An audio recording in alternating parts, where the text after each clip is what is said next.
We're gonna make gelato. Let's get started. Gelato and ice cream are not exactly the same. They are both frozen desserts, however, ice cream has different characteristics than gelato. There's differences in fat content, the amount of air that gets churned into the ice cream, and these are some specifics that we'll go over later in the video. For now, let's dive into the ingredients that we will need to make vanilla gelato. You will need 100 grams of non-fat dry milk powder, 200 grams of sugar, 530 grams of milk, 170 grams of heavy cream, 1 tablespoon of vanilla extract, and a large pinch of salt. First thing we want to do is combine our sugar with our milk powder. When we heat this with the milk and then add in that milk powder sugar mixture, that will help reduce the amount of clumps that we find. Let's go ahead and get started. Next, let's heat up our milk. Then let's add our sugar and milk powder mixture. Whisk that together. You want to heat the milk mixture to 185 degrees. This will help dissolve all those sugars, but I'm not exactly sure why you heat it to 185 specifically. A lot of the videos online, they always mentioned make sure you heat your milk to 185 degrees. This is typically a pasteurizing temperature, and I wonder if the milk in Italy perhaps is not pasteurized, which is why we pasteurize the milk. You do not want this mixture to boil. Once we reach 185 degrees, we will add in our heavy cream and shut off the pot. Stir in your heavy cream, then go ahead and add the salt and the vanilla extract. We have now created our gelato base. We will go ahead and put this in the fridge until it reaches 40 degrees. If you want to speed up this process, you can go ahead and use an ice bath. Not all non-fat dry milk powder is the same. I'm using a brand from Wellesley Farms. This is by far one of my favorite milk powders, and it had really high reviews online. Make sure you spring for a better quality milk powder if you are going to be making this recipe. To test if you like your milk powder or not, go ahead and make a cup of milk with it, and if it tastes great, then go ahead and use it for this recipe.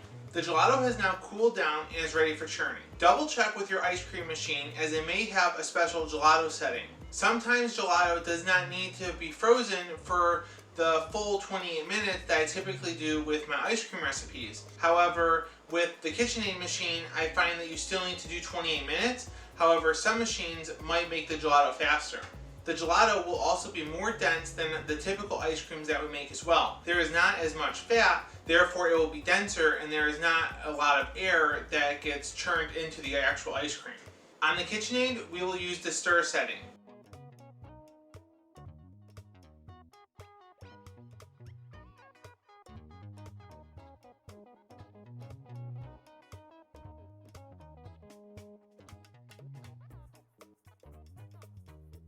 This gelato is soft, smooth, and more dense than traditional ice cream. It also has a sticky consistency and stretches a bit when you scoop it.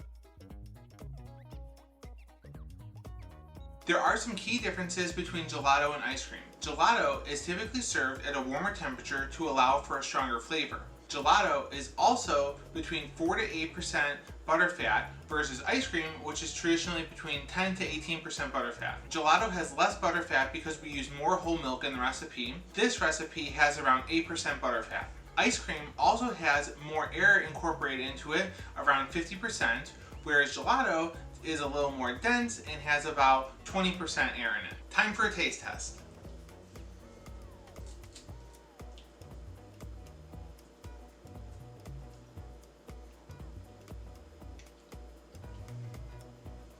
This gelato is so delicious. It's very smooth, it has a very powerful milk flavor.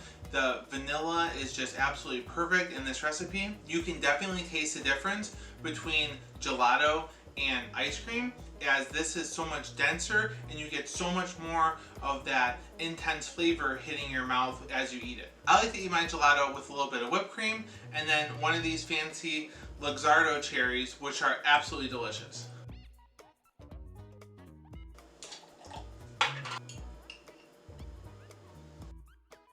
And there you have it, Italian gelato made in your home.